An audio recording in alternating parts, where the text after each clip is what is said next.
Good morning, good afternoon, good evening. This is Dr. DeShavo. I'm going to review chapter 27. I feel like chapter 26 is pretty self-explanatory and probably familiar. Many of the topics in there that you need to review are actually reviewed in the video that I made for chapter 25, the structure and physiology of the heart. So today we are looking at diseases in adolescence. And of course, this is an issue. As we know, cardiovascular system is very important. There's a lot of variables you could see that can cause an issue. And the heart needs a little time to proverbially bake.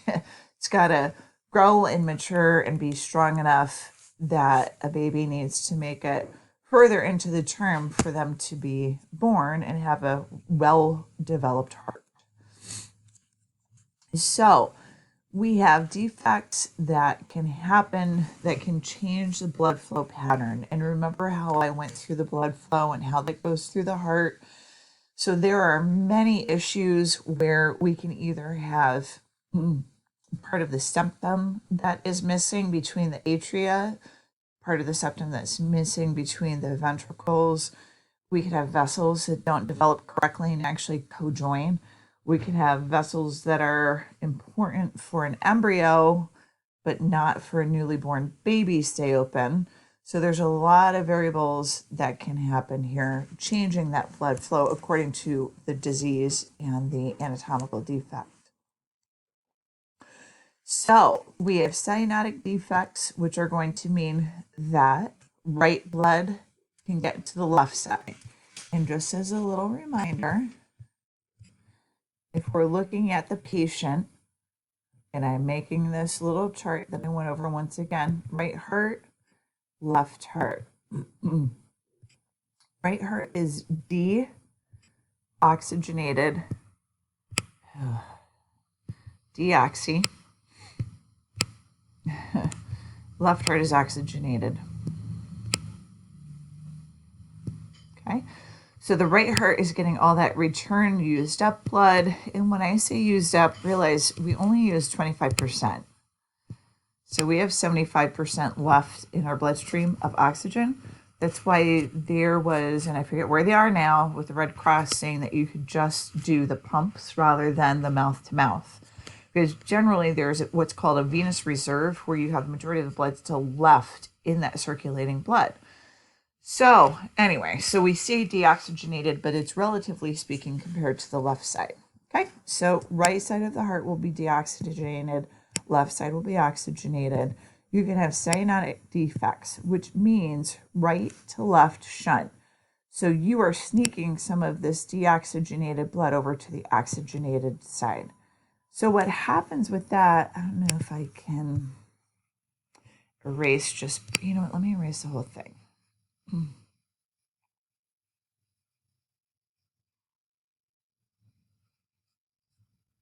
Sorry, I'll sing while I'm erasing. I'm just kidding, you don't want to hear me sing. Okay, back to drawing. So you can actually get an opening in the atria. You could also get an opening in the ventricles due to septal defects. You can also have the pulmonary trunk connect into the aorta. So those are all cyanotic defects. It's going from the right side to the left side. Acyanotic is going to send oxygenated blood to deoxygenated blood. So that's the difference between those two. And we'll go into more details with a few of them.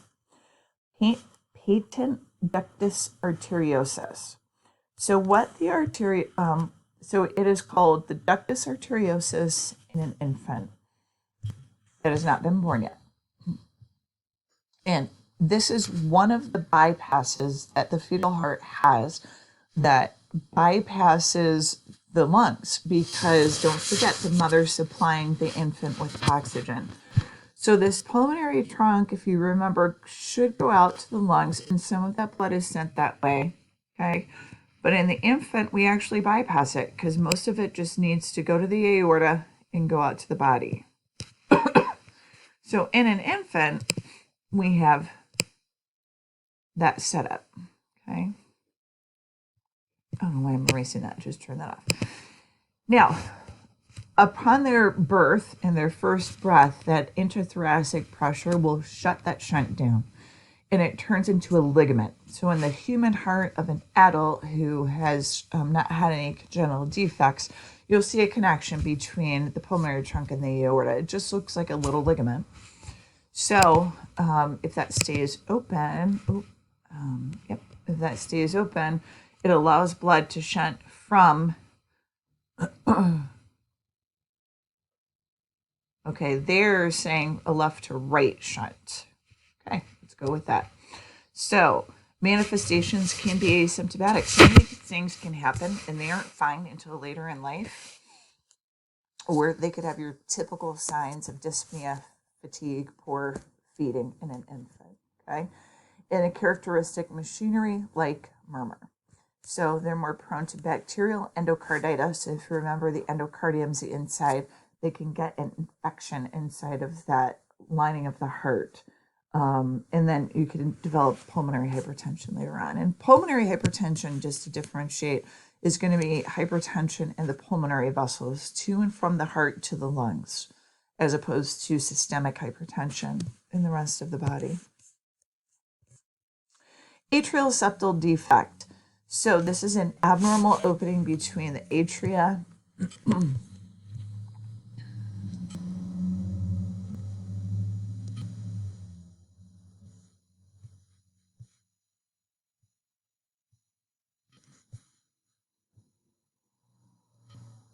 okay, just that little opening that I mentioned before. This can be asymptomatic as well, or you could have pulmonary symptoms. Now these names down below here, I don't know if you could see my cursor or not, these three names are the location of that opening. So I pulled up some pictures of them. Ostium primus is a septal defect.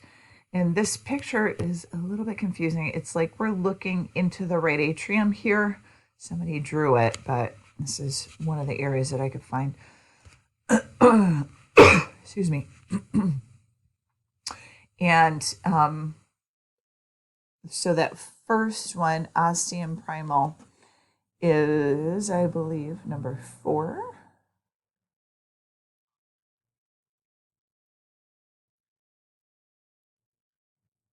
Hold on. I had read. All right, I knew I had a better picture there. That's why I was hesitating. So I found this picture for you guys, and we are looking into the right atrium, okay? And they have them labeled, also the more frequent presentations. So secondum, and I think your book calls it ostium primum, ostium secundum, and sinus venosum. So secundum is going to be in the middle of the atrial septum. So that's how I would remember it. Primum is going to be closer to both of the valves, the mitral and the tricuspid. And then sinus venosus is going to be in the upper part of the atrial septum. So this is between the two atria and their location. This is a video on YouTube if you want to look it up. I thought that picture was a little helpful. Okay. The other thing that tends to happen between the atria is the opening called foramen ovale, which I'm hoping this is a little bit further in the notes. Foramen ovale, which is a separate little topic.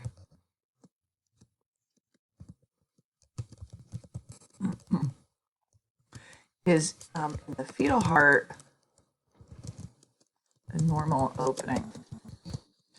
Upon first breath, it closes to form or turn into fossa ovalis. I'm hoping that's in the notes. If not, I would know that because I've heard of that more frequently than of the septal defects, but I did not work with infants. So just a side note. All right, so there can be ventral septal defects. So it's an opening between the ventricles. It could be in the membranes. It can also be in the muscle.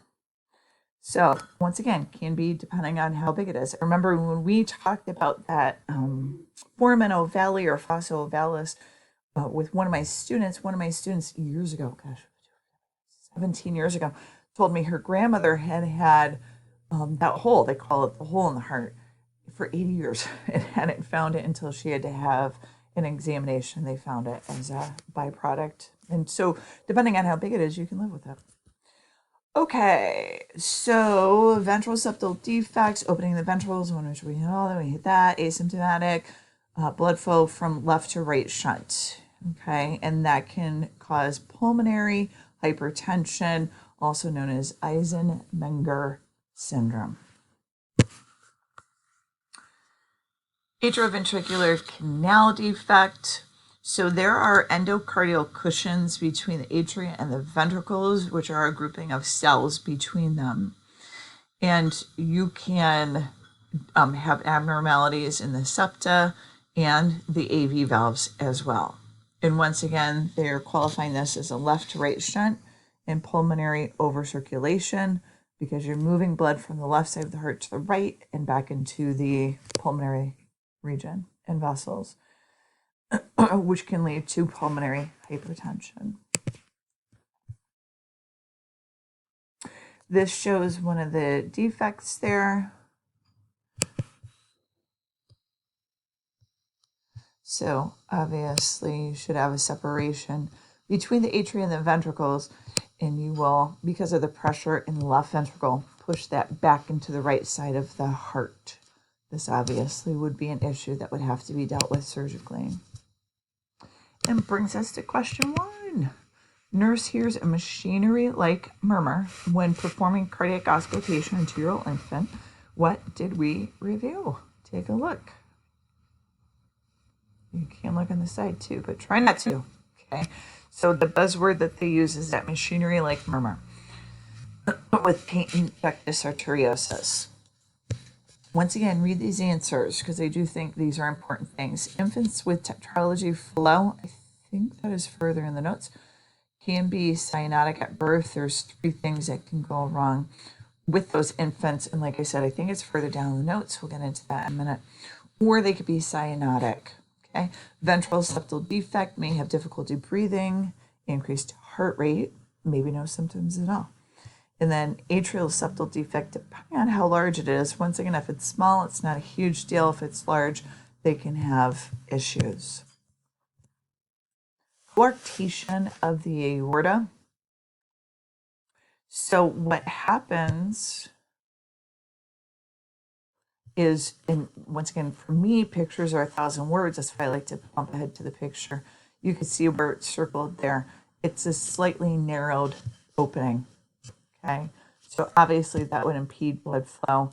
It would not only impede blood flow to the body, it's going to retain blood back in the heart, which is not a good thing as well. So, can cause acidosis, hypotension. If undiagnosed or no manifestations until hypertension in upper extremities at an older age, depending on the severity of it, how it will manifest in that patient later in life. So if it's a small defect, it wouldn't cause many problems. Obviously, if it's a large defect, that would show up as a multitude of decreased blood flow to the body and also more stress in the heart. Also in this picture, as a side note, is right here. That is the ligamentum arteriosum. You can see it just literally turns into a ligament.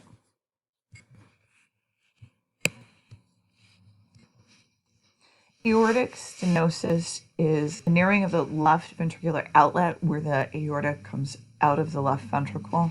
That puts a lot of stress on that left ventricle. It can cause it to hypertrophy or enlarge. And I mean, I've seen a heart all the way to the left chest almost. Okay. So it can be in the valve, below the valve, or above the valve. Supra means above, sub means below. And the manifestations you can see below. I think those are pretty self-explanatory. Yep. Obstructive defects. So there's a picture of that aortic stenosis. And once again, it's hard with the heart. You've got to kind of backtrack to see where things are going, where they're coming from, because of the angle of the heart and the vessels coming off of it and going into it. Yeah, you could have pulmonic stenosis, which would this be narrowing of the pulmonary region coming off the right ventricle. The right ventricle can enlarge with this. Pulmonary atresia could happen with that. That means a shrinking of the lungs. I mean, a narrowing of the valve itself coming off or in the pulmonary trunk. And I'll show you that in the next picture. So you can see the manifestations there. And here is a picture of it. Okay, so here is stenosis, and with atresia, the valve can be malformed and actually can cut off that or really limit the blood coming through that pulmonary trunk. Oh, here we go. Tetralogy of Fallot, which I mentioned earlier. There's a multitude of defects that happen with them. Right ventricular hypertrophy, pulmonary valve stenosis, overriding aorta that straddles actually the ventricles, and large septal defect. I feel like one of these used to be put together, and that's why it's tetralogy, means 3. But anyway, they've got it listed as the 4, and it's more important that you understand and remember what these 4 things are. So you can see these manifestations, and let's take a look here.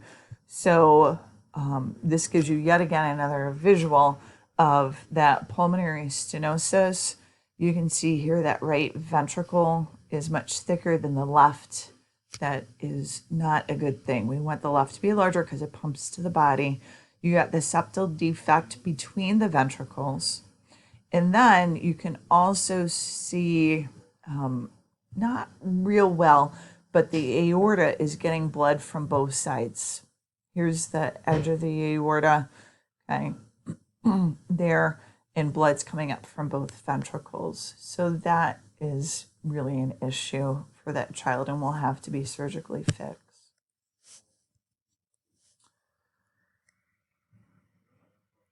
Okay, so tricuspid is on the right side of the heart. The tricuspid could also not develop. And that could cause an issue with blood being sent from the atrium to the ventricles on the right side. Sometimes there are associated defects like a narrowing of that pulmonary trunk and a transposition of the great arteries. I've actually seen this.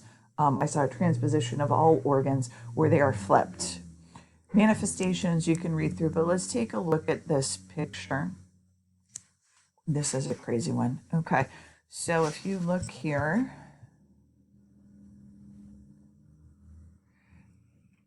this tricuspid is malformed, and it actually is sending blood from the right atrium right into the pulmonary arteries there. And then coming off the right ventricle, we have some blood as well, which is probably coming from the back product of the lungs. And the pulmonary trunk is sending blood out. This is crazy. Holy crow. So bad. So there's a multitude of things that can happen with these poor patients.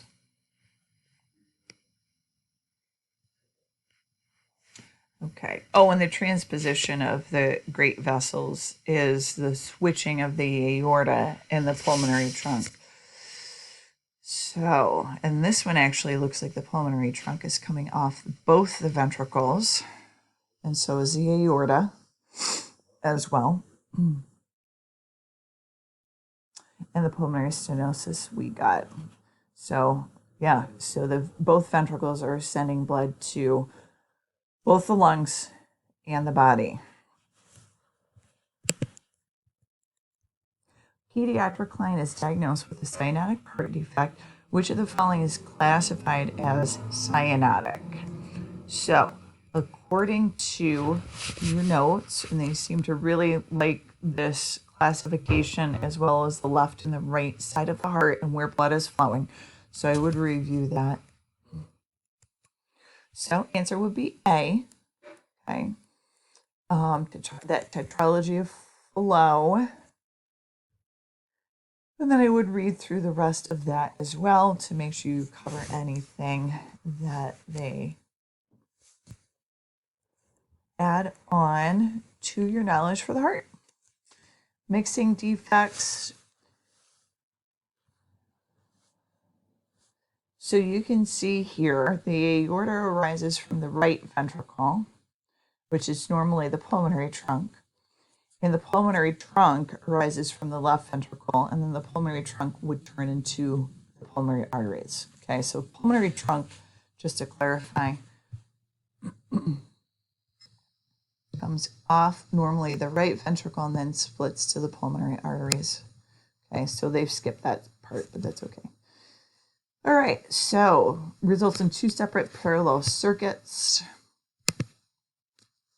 And so you've got more unoxygenated or deoxygenated blood moving through the systemic circulation and oxygenated blood through the pulmonary circulation. And then they can mix with other defects as well. I think the thing that I have noticed with a lot of these heart defects is generally if there's one, there may be two or more. Okay, mixing defects. So this is that switching of, oh my goodness, in that chart is crazy, isn't it? But we can take a look here and see this is right side of the heart with deoxygenated blood is actually going into the aorta. And then we've got the oxygenated blood going to the pulmonary trunk and then pulmonary arteries. Holy crow. I really have no idea what they would do with that poor patient, but okay. Mixing defects. Number 3.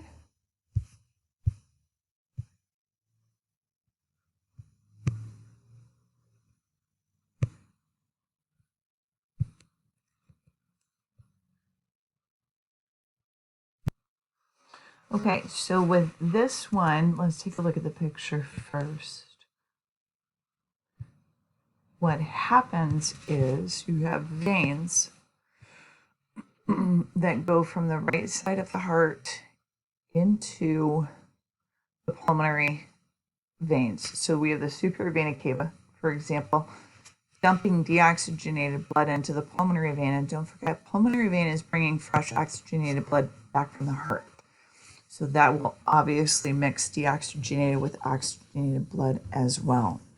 And now that I've showed you, that is called TAPVC, total anomalous pulmonary venous connection, where pulmonary veins can connect to, or the right side of the heart, I should say, can connect to the pulmonary veins directly or indirectly through one or more systemic veins. So it depends on how it's classified. It depends on the point of attachment. Supracardiac would be above the heart. Cardiac, I guess, would be in the level of the heart. Infracardiac would be below the heart. Okay. Let me try to find a picture. That will be right. So look, I wanted to grab the picture because once again, pictures really help me. And you could see the circuitous abnormal blood supply coming from superior vena cava over to those pulmonary veins. Infracardiac will be below the heart. Pulmonary veins, excuse me. Intracardiac would be the same as cardiac. It runs from the right atrium over to the pulmonary veins. I'm not quite sure what vessel that would be. Let me get a little bit closer with that.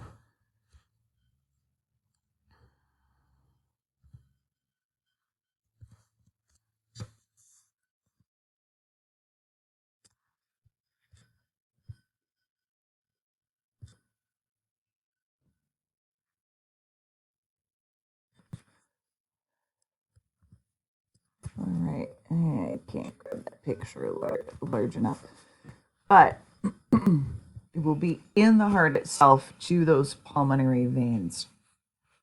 Okay, So we can actually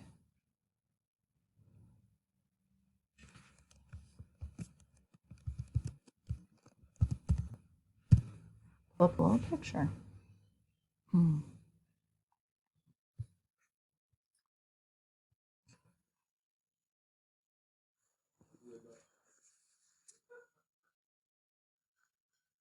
Okay, they're mostly showing infra and supra cardiac. So, okay, I had to take a minute and look that up. It was bothering me because it looked like it was going from the right atrium to the pulmonary veins. Indeed, it is. And this is from the NIH. It is research that was done on that. It's very rare. And you can see right here, the right atrium connects to those pulmonary veins. Exceedingly rare, but now I've explained it to you and I wanted to make sure that I had it correct. Okay. So there's that example of that supracardiac that we explained earlier, and then you have the other examples that we reviewed as well. So trunctus arteriosus is when the trunctus arteriosus failed to divide into the pulmonary artery and the aorta, or the pulmonary trunk, and it has one vessel. It's always associated with an opening between the ventricles, and there are 3 types.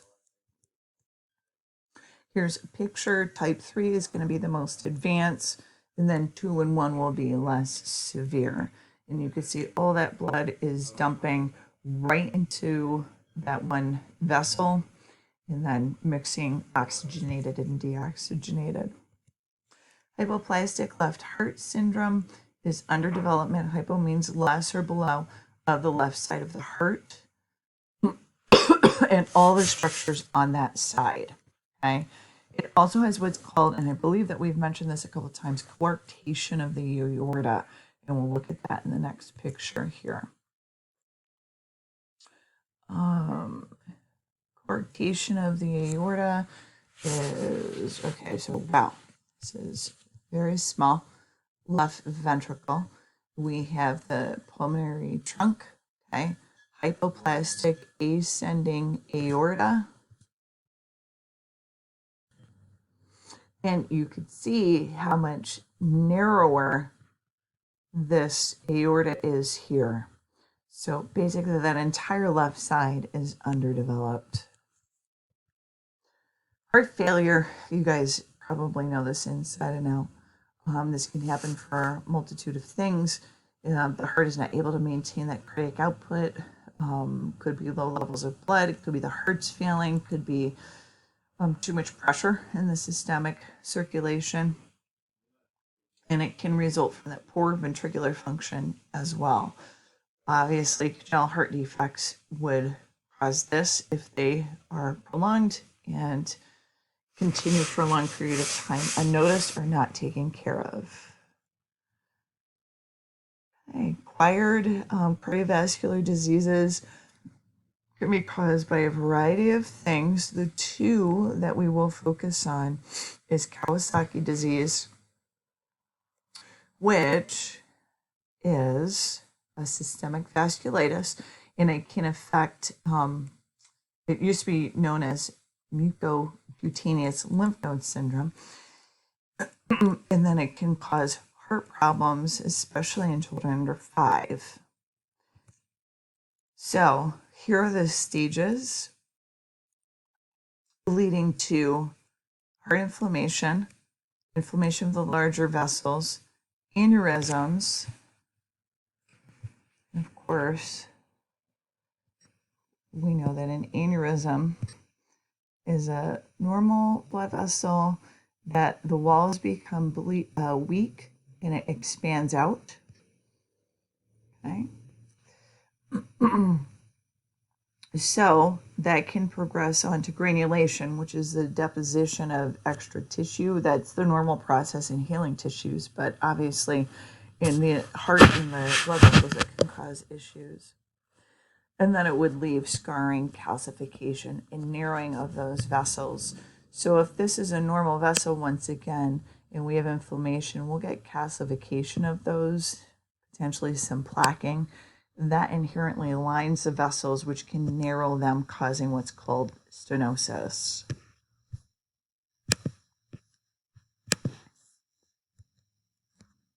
Okay, so here are the series of diagnoses. They have to have 5 of these 6 major findings. Pardon me. Excuse me.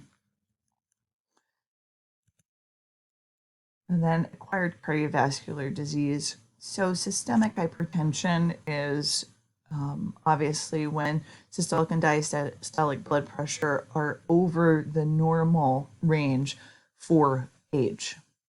Okay. Usually it would be an underlying disease with a young child. So renal disease can attribute to it and contribute to it because if they're triggering that renin-angiotensin system